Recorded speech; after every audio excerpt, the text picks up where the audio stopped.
আল্লামা সাঈদী কোনো দলের না, আমি মনে করি বাংলাদেশের সবচেয়ে জনপ্রিয় ব্যক্তি।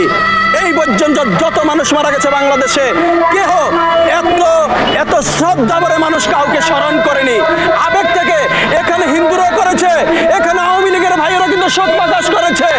এই ব্যক্তিটি কোনো দলের সম্পদ না। আমি মনে করি সারা পৃথিবীর মুসলমানের হৃদয়ের স্পন্দন, সারা মুসলমানের কোরআনের পাখি, যারা ধর্মপ্রাণ মানুষ, তাদেরকে এই মানুষটি শ্রদ্ধা করে স্মরণ করে। আজকে দেখেন এই মানুষটি কেবলমাত্র একটি রাজনৈতিক দল করার কারণে আপনারা দেখেছেন পৃথিবীর প্রায় 50টিরও অধিক দেশে তার গায়েবানা নামাজ হয়েছে, অথচ তার জন্মভূমিতে গায়েবানা নামাজ করতে দেয়নি। ঢাকাতে তার জানাজা হওয়ার কথা ছিল, সেটিও করতে দেয়নি। কি হতো? তার জানাজার নামাজ হলে কি সরকার পতন হয়ে যেত?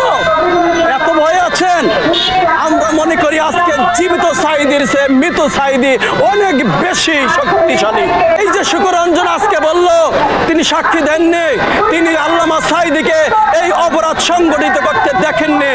আমার প্রশ্ন তাহলে কোন তদন্তের উপরে, কোন সাক্ষীর উপর ভর করে এই নিরপরাধ মানুষটিকে সাজা দিয়েছেন?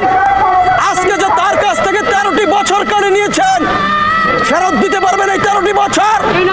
পরকালে কি জবাব দিতে হবে না এই ফরমাইশি রায়ের জন্য? আজকে তার ছেলে আপনারা দেখেছেন আমেরিকা থেকে রওনা দিয়েছে, তার বাবার জানাজায় শরীক হবে, সেই সুযোগটি পর্যন্ত প্রশাসন দেয়নি।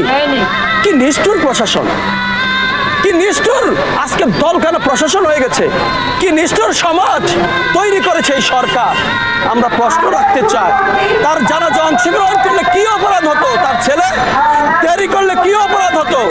তার মানে আপনারা স্পষ্ট একটি বার্তা, সরকার ভয়ে আছে, যে কোনো সময় চেয়ার ধ্বংস হয়ে যেতে পারে, পিছনের চেয়ার চলে যেতে পারে, এই ভয়ে আছে। একজন মৃত মানুষের জানাজা পর্যন্ত হতে দেয়নি এই সরকার। এতটা ভয়ে আতঙ্কিত কেন? সে অপরাধ করেছেন, কেন গুম করেছেন, কেন হত্যা করেছেন, নিরপরাধ মানুষকে মেরেছেন? তখন কি মনে ছিল না এরা আপনার ভাই, এরা আপনার প্রতিবেশী, এরা আপনার বন্ধু? সেটি পড়া জানা উচিত ছিল। মনে রাখবেন, কোন স্বৈরাচারী সরকার এই পৃথিবীতে চিরস্থায়ী হয় না। তাদের পতন হয়েছে ইতিহাসের জঘন্যতম নেককার ভাবে।